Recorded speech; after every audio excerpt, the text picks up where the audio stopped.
Good morning, all of you. My name is Ritesh Raut, lecturer in Civil Engineering Department, NIT Polytechnic Nagpur. Our subject name is AutoCAD, that is Computer Aided Design or Drafting, and subject code is 22022. Today we will see practical number 2, which is use, draw and modify commands. Our vision and mission of a program. Vision of a program is to impart excellent civil engineering skills to develop employable civil diploma engineers. Mission is imparting the modern technical skills as per the requirement of the industry to improve employability, to develop social and environmental responsible civil engineers, effective implementation of teaching learning process to benefit students. Our learning outcome is, in which we will see the course outcome, interpret the given two-dimensional drawing, and unit outcome is explain the importance of computer aided drawing in civil engineering, describe the feature of computer aided drawing screen, describe the operation and of initial setting using format menu. Here we can see the program outcomes which can be mapped like PO1 basic discipline and knowledge, PO4 engineering tools experimentation and testing, PO6 project management, and PO7 lifelong learning. Good morning all of you. Last lecture में हमने AutoCAD के बारे में introduction देखा था। ठीक है, ऐसा ऑटोकैड का लोगो होता है और ये डिस्प्ले में हम जो दिखता है वो यहाँ पर आपको शो कर रहा है। जैसे स्टार्ट ड्राइंग दिया गया हुआ है, रिसेंट डॉक्यूमेंट्स दिया गया हुआ है। ठीक है, लास्ट टाइम जैसे हमने देखे थे कि कैसे जो भी हमें इंटरफेस दिखता है उसके बारे में हमने पढ़े थे। उसमें हमने ड्रॉ मेन्यू में मॉडिफाई मेन्यू, ये सारे मेन्यूज़ भी देखे थे, इनके क्या नाम होते हैं, स्केल कैसे सेटअप की जाती है। यहाँ पर मैंने पहले से ही जो लास्ट लेक्चर में ड्राइंग लिया था उसी पे ही क्लिक करूँगा तो वो ओपन हो जाएगी। नहीं तो हमें अगर फ्रेश ड्राइंग चाहिए तो स्टार्ट ड्राइंग में जाते हैं। तो ये मैंने लास्ट इसमें कुछ ऐसा ड्रॉ किया था तो वो ओपन करके रखा हूँ, वो आपकी ड्राइंग ओपन हो जाएंगी। लास्ट लेक्चर में हमने line, okay, polyline, circle, arc, rectangle, इन सारे की चीज़ें हमने ड्रॉ किए थे और वो देखे थे। और लास्ट लेक्चर में हमने स्नैप मोड, ग्रिड मोड, उसके बाद में ऑर्थो मोड जिसमें लाइन एक्स और वाई एक्सिस में स्ट्रेट होती है वो देखे थे। उसके बाद में हमने देखा था स्नैप कर्सर, जो 2D रेफरेंस पॉइंट है वो ऑन रखना पड़ता है और स्केल हम अपने ड्राइंग के हिसाब से सेट कर सकते हैं। और इस लेक्चर में हम कुछ अलग पैरामीटर्स देखेंगे जिसमें हम कुछ मॉडिफाई फंक्शंस हैं उसके बारे में पढ़ेंगे। ओके, जैसे यहाँ पर हम देख सकते हैं पहला मूव नाम से एक फंक्शन है, ठीक है, जिसका शॉर्टकट है MO एंटर। अगर मैं यहाँ पे किसी ऑब्जेक्ट को पहले अगर मुझे ये सिलेक्ट करना पड़ेगा, उसके बाद में अगर मैं ये ऑब्जेक्ट सिलेक्ट करता हूँ एंड देन मैं एंटर करूँगा या फिर स्पेस बार दबाऊंगा तो उसके बाद में ये मुझे अलाउ करेगा कि मैं इसको कहीं पे भी मूव कर सकूँ। ठीक है, और मुझे अगर फ्रीली मूव करना है तो मुझे ऑर्थो मोड ऑफ करना पड़ेगा ताकि मैं इसको चारों तरफ कहीं पे भी फ्रीली मूव कर सकूँ। तो देखिए, तो ऑब्जेक्ट को मैंने यहाँ पे मूव कर दिया। ठीक है, जैसे अगर मैं कोई रेक्टेंगल शेप में एक ड्रॉ करता हूँ, उसके बाद में अगर मैं ये मूव फंक्शन लेता हूँ, देन इसे सिलेक्ट करके स्पेस बार या फिर एंटर दबाता हूँ और इसको फिर किसी भी पोजीशन में मैं इसको मूव कर सकता हूँ। ये हमारे ड्राइंग में बहुत उपयोग होने वाला फंक्शन है, बहुत ही काम आता है। नेक्स्ट फंक्शन है रोटेट। रोटेट फंक्शन दबा के अगर मैं इसे सिलेक्ट करता हूँ और एंटर दबाता हूँ तो देखिए ये कैसे रोटेट हो जाएगा। आपको दिख रहा है फ्रंट लाइन में जो रेक्टेंगल है ओरिजिनल वो ये है और ये हम इसे रोटेट कर सकते हैं। ओके, अगर मुझे ये पॉइंट पे इसे रोटेट करना है तो मैं इसे ऐसा कर सकता हूँ। और जो लास्ट फंक्शन हमने यूज़ किया उसे को फिर से हमको रिपीट करना है तो फिर से स्पेस बार दबाइए आप, वही फंक्शन रिपीट हो जाएगा। तो अभी हमने रोटेट यूज़ कर रहे थे तो देखो मैं फिर से दबा के इसको फिर से स्पेस बार एक बार दबाऊंगा तो फिर से रोटेट होना स्टार्ट हो जाएगा। तो इस तरीके से ये फंक्शन सेकेंड फंक्शन है। अब बारी आती है ट्रिम फंक्शन की। ट्रिम फंक्शन में ऐसा होता है, जैसे मैंने अभी ट्रिम फंक्शन दबाया और ये सिलेक्ट किया। सिलेक्ट करने के बाद में मुझे सब सिलेक्ट करना पड़ेगा पहले, और सिलेक्ट करने के बाद में अब मैं फिर से स्पेस बार या एंटर दबाता हूँ तो देखिए मुझे ये पॉइंट्स मिलेंगे जिसको मैं डिलीट कर सकता हूँ। ठीक है, जैसे ये इनके बीच में का सर्कल का पॉइंट है तो इसको मैंने डिलीट कर दिया। ये एक पॉइंट है, इसको भी मैंने डिलीट कर दिया। आप देख सकते हो इसको भी मैंने डिलीट कर दिया। ये देख सकते हैं आप सर्कल के अंदर का कैसे मैं डिलीट कर पा रहा हूँ। ठीक है, या फिर कोई दूसरा पॉइंट भी मैं डिलीट कर सकता हूँ, जैसे ये है, इसे भी मैं डिलीट कर सकता हूँ। तो इस तरीके से ये ट्रिम फंक्शन काम आता है। ओके, ये भी बहुत काम का फंक्शन है। उसके बाद हम देखेंगे एक्सप्लोड। अभी जैसे ये रेक्टेंगल है, अगर मैं इसको सिलेक्ट करता हूँ, ये मैंने पॉलीलाइंस या फिर रेक्टेंगल जो यहाँ पर है ड्रॉ मेनू में, उसे सिलेक्ट करके मैंने एक रेक्टेंगल बनाया। और जब हम इसे सिलेक्ट करते हैं तो ये पूरा सिलेक्ट होता है। जैसे हम पॉलीलाइन से कोई लाइन बनाते हैं, जैसे ये मैंने बनाया, ओके, इसे भी मैं सिलेक्ट करूँगा तो ये पूरा ही सिलेक्ट होगा। और लाइन से अगर हम बनाते हैं, लास्ट लेक्चर में हमने देखा था, तो लाइन से सब अलग अलग सिलेक्ट होता है, ना कि एक साथ में। तो अगर मुझे इसे भी लाइन जैसे अलग अलग सिलेक्ट करना है तो मुझे ये एक्सप्लोड ऑप्शन से दबाना पड़ेगा। अब देखो आप, ये सब एक्सप्लोड हो गया। एक्सप्लोड यानी ये सब सेपरेट हो गया। ओके, ये भी देखो कैसा एक ही, अगर मैं एक्सप्लोड ऑप्शन दबाता हूँ तो ये भी अब तो अलग अलग होगा। ठीक है, तो इस तरीके से ये सारे ऑप्शन काम आते हैं। Okay,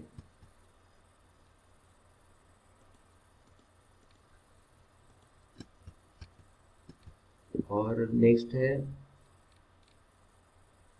hatch.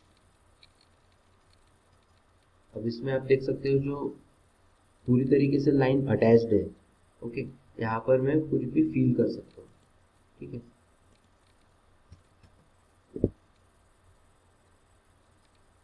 जैसे हैच में हम सिलेक्ट कर सकते हैं कि किस तरीके का हैच चाहिए हमें।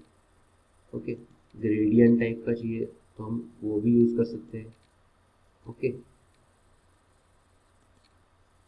देख सकते हैं आप कैसा ये, इसमें भी बहुत टाइप्स होते हैं। हमें जैसे डिनोट करना है चीज़ें वैसा हम यूज़ कर सकते हैं हैश मेन्यू से। ओके, जैसे हमें कभी कभी ग्रेवल को डिनोट करना पड़ता है। ठीक है, इस तरीके से हम अलग अलग फंक्शंस लेके इसे यूज़ कर सकते हैं।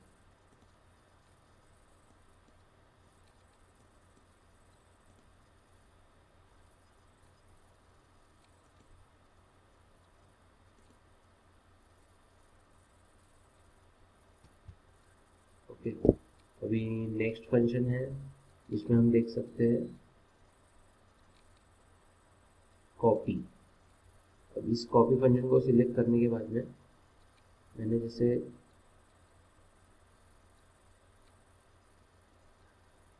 इसे सिलेक्ट किया एंड स्पेस बार दबाया या फिर एंटर दबाया तो ये और एक बन जाएगा, और चाहे मैं जितने हो सके उतने कॉपी कर सकते हैं।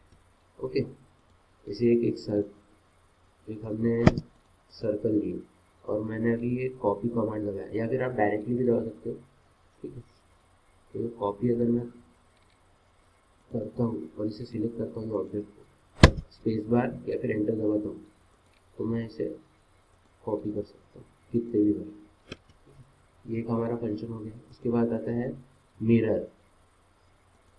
मिरर में हमें उसका रिफ्लेक्शन मिलता है। देखिए, ये हो गई मिरर इमेज। ओके,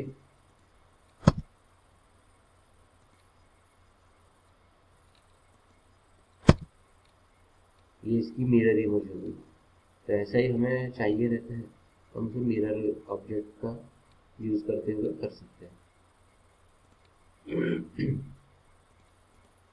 अब हम देखेंगे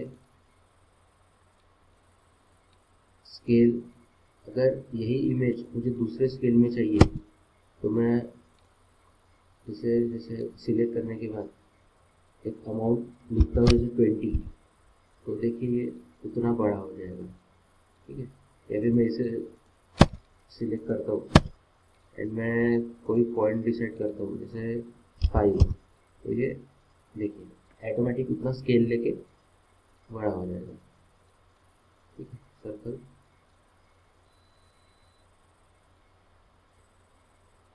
तो इस तरीके के ऑप्शंस हमने देखे जो कि बहुत ही यूज़ होते हैं, ठीक है। उनके शॉर्टकट्स भी होते हैं। जैसे हमारा पहला फंक्शन था मूव, तो अगर मैं कमांड लाइन में, ये जो कमांड लाइन है यहाँ पे MO और एंटर करता हूँ या फिर स्पेस बार दबाता हूँ, तो क्या होगा, वही फंक्शन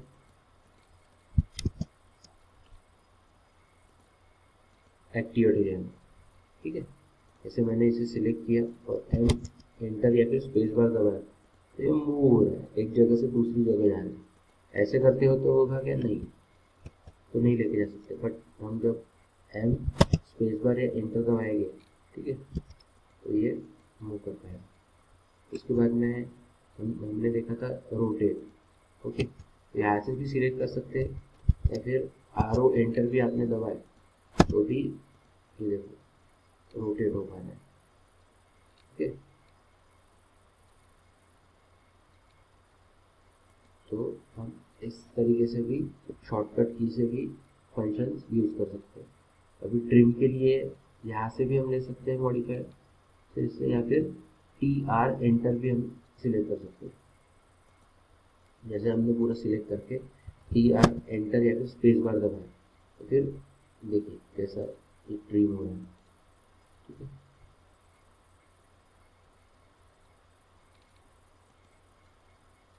तो इस तरीके से हम ट्रिम फंक्शन से लाइन्स वगैरह सब मिटा सकते हैं, ओके। उसका शॉर्टकट अभी यहाँ पर है कॉपी, तो हम कॉपी के लिए CO एंटर अगर हम करते हैं तो देखिए आप ये कैसे कॉपी हो जाएगा, ओके। तो इस तरीके से ये कॉपी हो जाएगा। उसके बाद में हम मिरर के लिए अगर MI एंटर किए या फिर स्पेस बार दबाए तो देखिए कैसे मिरर इमेज आ रही है इसकी,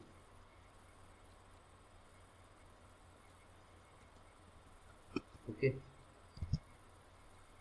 जैसे ये सर्कल है,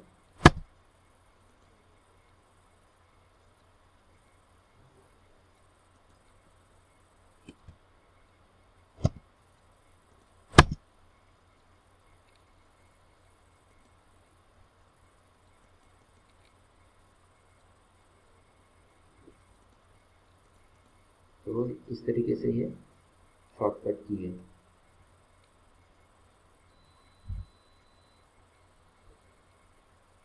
अभी हम देखेंगे स्ट्रेच कमांड। स्ट्रेच कमांड में हमें क्या करना होता है, ऑब्जेक्ट को सिलेक्ट करके वही एंटर दबाना होता है, ठीक है। अगर किसी तरीके का रेक्टेंगल है, ओके,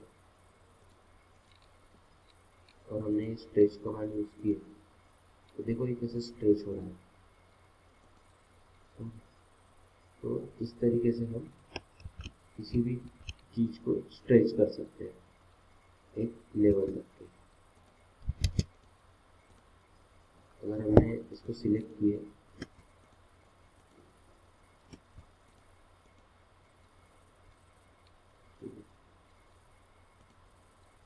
और स्ट्रेच कमांड दी है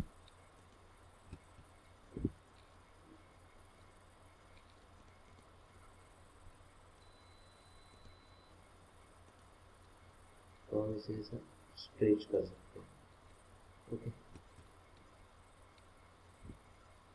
तो इस तरीके से हमने लास्ट टाइम देखे थे line, polyline, circle, arc, rectangle ellipse, इन सबको कैसे यूज़ किया जाता है फंक्शंस को, पॉलीलाइन और लाइन में क्या डिफरेंस होता है। उसके बाद में स्केल कैसे सेट की जाती है, जो हमें दिख रहा है जैसे टाइप ऑफ कमांड, यहाँ पे कैसे कमांड टाइप करके ये यूज़ होता है, ठीक है। उसके बाद में हमने देखे थे ortho mode, grid mode, snap mode, ठीक है, स्केल, 2D, और ये सारी चीज़ें जो छोटे छोटे बेसिक्स है, इसको कैसे चेंज किया जाता है, सेट किया जाता है। और आज हमने देखा मॉडिफाई कमांड्स, जिसमें हमने देखा मूव कमांड, कैसा ऑब्जेक्ट को एक जगह से दूसरी जगह मूव किया जाता है, ठीक है। ये हमने जो हमें डिस्प्ले में दिया गया हुआ है वहाँ से भी हम ले सकते हैं, या फिर डायरेक्टली उसका शॉर्टकट एंटर करके कमांड में यूज़ कर सकते हैं। उसके बाद rotate command, trim command, copy, mirror, fillet, stretch, scale, और ये सारे कमांड हमने देखे। नेक्स्ट टाइम हम ड्राइंग निकालेंगे और बाकी की कुछ कमांड और भी देखेंगे। Okay, thank you. Now here is summary. After watching this video lecture, students are understand about how to use modify commands in CAD, how many types of command are there, use of various commands such as erase, copy, trim, scale, extend, mirror, explode, rotate, stretch and move. How to use above commands in shortcut way by using command line. Here is your assignment number 2, which is state the use of copy and erase command, state the use of mirror and trim command, state the use of extend and rotate command, state the use of move and scale command, state the use of explode and array command. Thank you.